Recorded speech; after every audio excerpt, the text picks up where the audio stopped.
Bill Gates is spreading dangerous disinformation. And I think we have no choice. My friends, I think we have to ban him from the internet and prevent him from speaking out about COVID ever again. Because recently, Bill Gates said that COVID is kind of like the flu. No, it isn't. That is not true, Bill Gates. He said that it's a fairly low fatality rate, and it's a disease mainly in the elderly, kind of like the flu. Nope, I reject that outright because I will get banned on YouTube unless I say that, I guess. I don't know what the rules are anymore, but welcome to the wonderful world of censorship, where our good friends over at Myth Informed, Mythicist Milwaukee, tweeted ivermectin saves lives and got a 12-hour suspension on Twitter. I kid you not. Ivermectin does save lives, by the way, because it is used as a treatment in Africa for river blindness. And it is considered an essential medicine among the World Health Organization. Myth Informed simply said ivermectin saves lives, and they got suspended for it. And so I tweeted, because we're just trying to test the waters, ivermectin saves lives in Africa. I suppose you can get river blindness anywhere, but it's mostly a sub-Saharan Africa thing. And for the time being, it seems like my tweet is fine, but Myth Informed was not. This is the hypocrisy of censorship. That Bill Gates recently could come out and say this, and that's it? And are we allowed to talk about this? Is Bill Gates right or wrong? Well, let me tell you, my friends, Bill Gates is not a doctor. He is rather out of shape, frumpy, frail, and a bit obese. So don't take medical advice from Bill Gates. I said it before and I'll say it again. I don't care what he says. I don't care if he confirms your biases or else, or otherwise, or else, or otherwise. But here's the story. Aside from Bill Gates, I'd just like to point out Stephen Colbert canceling upcoming tapings of The Late Show while dealing with a possible recurrence of COVID-19 2 weeks after first testing positive. That's right. It's been 2 weeks since Colbert already canceled his show, and he's canceling his show again because he may have COVID again. Here's where we're at. Where we are at is that Bill Gates is now saying exactly what every conservative was saying a year and a half ago. And Colbert, who is, I believe, triple vaxxed, is within 2 weeks of having COVID, having another resurgence of COVID. You know, I'm not here to issue any speculation. I'm just here to point those things out and ask you to think critically about what's going on. At the same time, we're being told over in Maryland there's going to be a new wave of COVID infections. And over in China, they are locking people in their homes. Woman is dragged away screaming from her home by Chinese officials in hazmat suits while her son tries to protect her as COVID lockdown intensifies. What was that? What was that saying? You will own nothing and you will be happy. Let's talk about some of the cultural changes that are happening here, because I have no real comment on the health implications of Bill Gates' statements other than to point out he's a hypocrite. And according to YouTube's rules, Bill Gates is spreading dangerous disinformation. Bill Gates, as reported by KUSI, said during an interview to promote his new book that COVID is just like the flu, hurts the elderly more, and the vaccines are imperfect. Really? Regarding the vaccines, Gates said once Omicron comes along, the vaccine is not reducing transmission, hardly at all, particularly about 3 or 4 months after you take the vaccine. Gates' words are going viral online because the nation's top lockdown opponents were saying the same thing since the pandemic began. Many Americans and social media users were even kicked off the platforms for saying these exact things. Well, let's break this down. Bill. You can say it's kind of like the flu, I guess, but the mortality, I think, of COVID was like twice that of the flu, I think. But it was mostly in the elderly. So I just think it's funny that he's coming out and basically saying what everyone else has been saying the whole time. I also think it's funny that just weeks after first testing positive for COVID-19, the Late Show host Stephen Colbert has canceled upcoming tapings due to what could be a recurrence of COVID-19. The 57-year-old host first tested positive on April 21st, canceling the night's taping ahead of a previously planned week off. The show returned with new episodes on Monday, May 2nd, though now will be out for a bit longer as production is paused yet again. I think this is actually fairly simple. In this context, Stephen Colbert wasn't better, but they didn't want to lose money, so they were like, let's just, he's mostly better. I wonder how many people they got sick. The official Twitter for The Late Show tweeted on Monday, Stephen is experiencing symptoms consistent with the recurrence of COVID. Out of an abundance of caution, For his staff, guests, and audience, he will be isolating for a few additional days. Blah, blah, blah. I just don't care. I literally don't care about COVID. I don't care about any of this. I don't care to talk about it. That's not relevant. I'll tell you what's relevant. Our culture has imploded. It's on fire. It is chaos and insanity that Bill Gates can come out and say the opposite of what he was saying before. And you can come out and you can say, well, Bill Gates is realizing. No. Why was Bill Gates allowed to spread dangerous disinformation? Why? The system is broken. These people are insane. Period. That's it. Thank you. Have a nice day. What else can be said? Now, I don't know if the Democrats will try and reignite the COVID narrative for the election. I really doubt it. I think COVID, for the most part, people are just sick of it. Philadelphia tried implementing a mask mandate that lasted 4 days because nobody was adhering to it because they were like, no. I'll tell you what I think. I think Colbert is done. I think late night TV is done. I think big tech institutions are done. I think Elon Musk was able to get in and do what he did because the institutions are crumbling. They have failed, and something new is rising in its wake. Good, fine, whatever. I mentioned that video in the previous segment where this guy is like, he's screaming about like, why won't Merrick Garland arrest the Supreme Court justices for lying under oath? And I'm just like, when millennials inherit the courts in the next 10 years, it is gonna be lit. They're gonna be like, I can interpret the law as I see fit, so you're getting arrested. And then the right-wing judges are going to be like, you're getting arrested. And then everyone's going to be arresting each other. And I don't see how civil war is. I don't see any way out other than civil war. I mean, we got a strong moral issue in abortion and Roe v. Wade. We've got the media being psychotic. The institutions upholding crackpot BS. Okay, let me slow down. Colbert. He's this guy who produces this segment. What do we have it right here? Look at this. The Vax Scene. And it's people dressed like syringes dancing. And I've never wanted to punch my monitor more than watching something like this. Now, not any person, no violence, no. But like just my monitor, like, make it stop. I don't want to watch this. I think we all knew that the system was rotten to its core when the Vax Scene segment was made. When regular, sane humans watched this, I guarantee you, there are no millennial leftists who believe in Marx or otherwise who watched that and they were like, woo, yeah, vaccine with Colbert. I assure you, there were no libertarians, post-liberals, or conservatives who watched that and were like, yeah. I assure you, everybody watched that was like, something is seriously wrong with Stephen Colbert, which is the point. Okay, let me slow down and try and wrap my thoughts up so you can understand what I'm trying to say. The fact that Bill Gates was allowed to spread disinformation then, or he's spreading disinformation now, shows the institutions have no idea what they're doing. The big tech social media platforms and censorship have lost their minds. There are no experts. There is no authority. It is chaos. Bill Gates, he was allowed to say what he wanted, but Joe Rogan wasn't.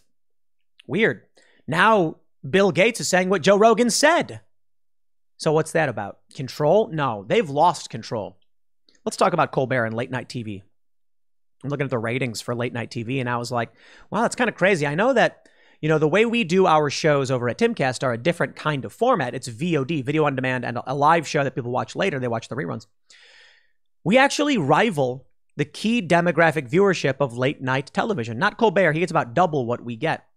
But I'm like, who's still watching this? And then we had an interesting conversation the other night on Timcast IRL with Daryl Cooper of Martyr Made. He was telling me before we started the show that his parents love watching late night TV. That's what they would do. They would work all day. They'd come home and they'd put on Leno. Now you've got Colbert or whatever other late night show. The thing is, they're making fun of that demographic.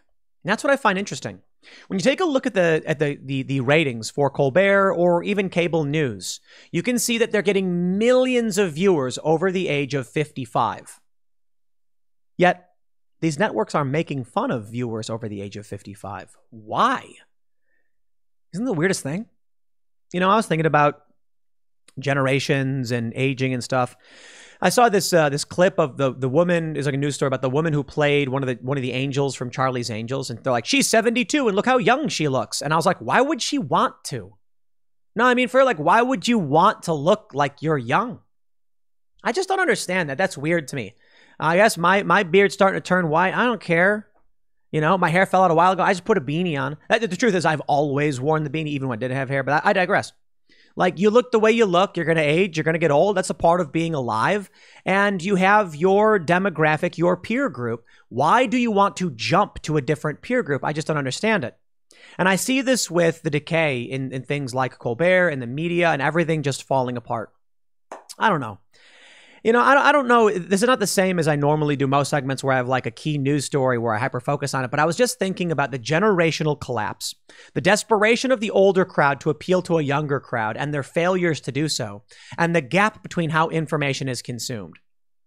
So, you know, people have always tried to look young, I guess. But if you were 70, don't you want to just hang out with 70-year-olds? I'm a millennial. I am 36 years old. Wow, I'm an old man. And I have no interest in cranking up Billie Eilish and going and hanging out with a bunch of 19-year-olds. I got no problem. Actually, I actually do think Billie Eilish is pretty good, by the way. But it's not like I didn't grow up with Billie Eilish, although, you know, actually pretty good. But I'm not going to be like, let me desperately try to fit in with these young people. I'm like, I have my peer group. I'll fit in with who I fit in with. And if I'm at like a skate park and there are younger people, we all get along, we share in culture. And I'm not saying people who are different ages don't hang out. I'm just saying we consume information a certain way. The older generation consumes information a certain way. It is insane how desperate these attempts are. So let me talk about Colbert. Colbert was getting the terrestrial television viewer. In the 1990s, our parents, the boomer generation, were in their 30s. And so they were, for the most part, watching shows like this. Now, I know Gen Xers were entering their 20s. And so they were probably watching a bit of this as well, but also something new and something different. People who are in their late 20s in the 90s had kids who are now, you know, Gen Z, not millennials. Although I suppose you can be an older, there's overlap between generations. Anyway, the point is, at some point, when consumption of information changed, I really think 2007 and 2008 was a revolution. It was this massive moment.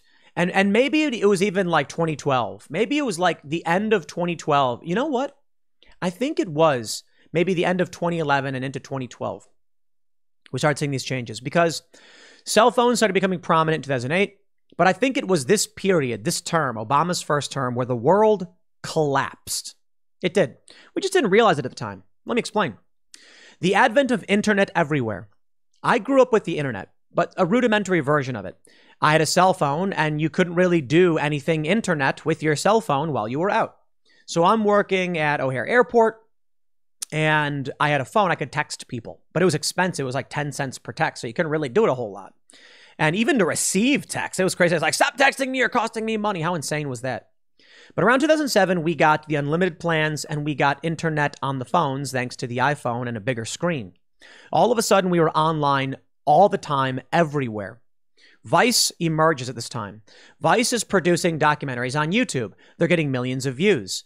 Millennials started consuming digital content on demand. This is when everything started changing.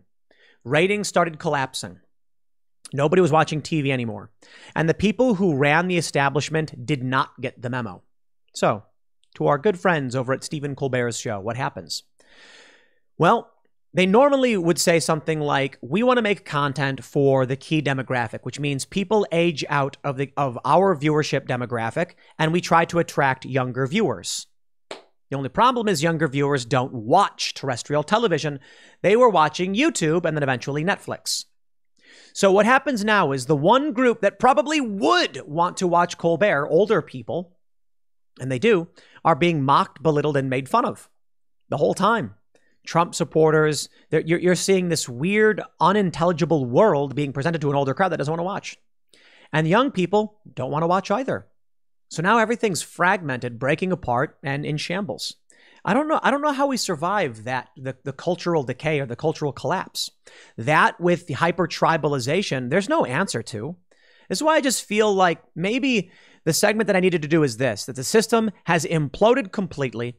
It's long been crumbling. The Titanic hit the iceberg in 2008 with the financial crisis and the expansion of internet being everywhere. And all of a sudden, you had a perfect storm, and here we are. From then, you get fractured culture, animosity, hyper-tribalism, and that's it. I saw a tweet from Vosh, everyone's favorite child-loving leftist. And he was talking about, Nancy Pelosi tweeted something. She said, we need a strong Republican Party so that they'll support women's choice. And he said, that's insane. Nobody who voted for Trump is going to change their mind. It's not going to happen. He's completely right. I'm like, look, I think these people live in a wacky world of fake news. They're entitled to their opinions, but I don't think they have logic. I think they're backed by emotion. I think, for the most part, whatever faction this is, we're looking for logic, not emotion. The other side is looking for emotion, not logic, which is why there's a consistent request for legitimate arguments as to back up their claims so that the world can function. Anyway, all of this comes together in, I was just looking at these stories, and in my mind, I pictured a pile of rubble. That's what I saw. I was like, Bill Gates coming out saying the opposite of what he said before, and there's no repercussions, there's no censorship? Why? What are the rules? Why? How are we supposed to function? Stephen Colbert, the vaccine guy, is now sick twice in the span of a month. How is any of this supposed to make sense? How is anyone supposed to build a life off of something that is nothing, that is nothing but chaos? They can't. If we cannot plan ahead, people will lose their minds and everything is going to fall apart. If Myth-Informed can't say that ivermectin saves lives when it does, and it is a World Health Organization essential drug, we don't know what the rules are. Well, that's kind of the point of my tweet. When I said ivermectin saves lives in Africa, I was like, let's have a control. Now, it's hard to know exactly why I'm allowed to tweet this. Maybe they'll suspend me. Whatever. I don't care. I'm losing it. I'm sick of it. If things don't make sense, how do we function as a society? Perhaps that's the point. Perhaps the end result is just to drag us from our homes and lock us in COVID lockdown despite cases going down. Maybe that really is it. If the world is chaos and you don't know how to function, you can be arrested, you can be banned, you can be shut down at any moment. Bill Gates. Let's go back to Bill Gates. Kind of all over the place, the segment. That's kind of the theme, isn't it? Am I allowed to agree with Bill Gates on this? What if I said Bill Gates was right? Would I get suspended? According to YouTube's rules right now, yes. So I can only say Bill Gates is wrong. About which point? I don't know, whatever. Don't trust Bill Gates. Don't trust any of these people. Just talk to your doctor, I guess. There's no real answers. Stephen Colbert, was he right? I don't know. His show's been shut down twice now in the span of a month. So I'd assume he's doing something wrong, but I don't know. There are no rules. That's ultimately the point I'm thinking of. You know, I talked about this the other day on Timcast IRL. Whatever faction this is, we're looking for the ground rules. How do we learn to live together and compromise? But since 2008, there has been what I would describe as fire, a chaotic and destructive force that has been expanding, consuming, and ripping things apart. It's only gotten worse. And it's reached our institutions like big tech, and it's reached the media, to the point where things that don't make sense get repeated, fake news gets contradicts itself, and there's no way to actually know what's really going on. Cue Yuri Bezmenov, demoralization. And that's what it feels like. All of this chaos.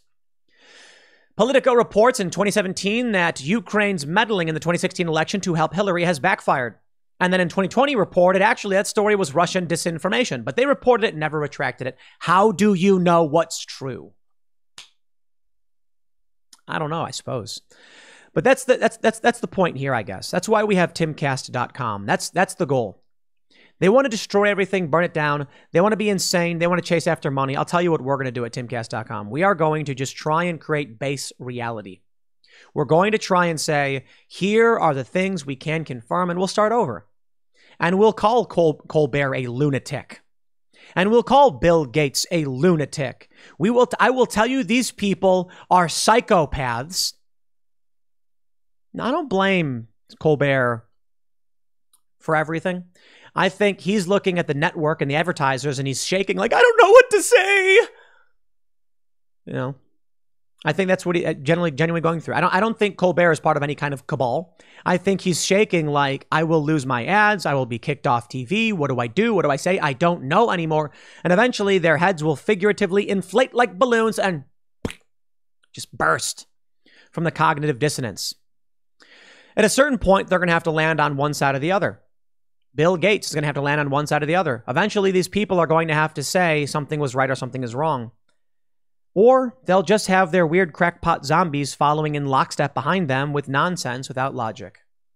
Look, I'm reading the story about Colbert, and I thought two things. I don't watch his show, and I don't care about him having COVID. And so I was like, maybe we should talk about the decay of media. But then I was like, who cares? How do we have a conversation about these psychopaths who are losing relevance? Maybe it's time we just say this. It is time to take the rubble, the ashes of the old that have failed miserably and are decaying every day, put them in that boat and kick them out to sea. Adios, everybody. Have a nice day.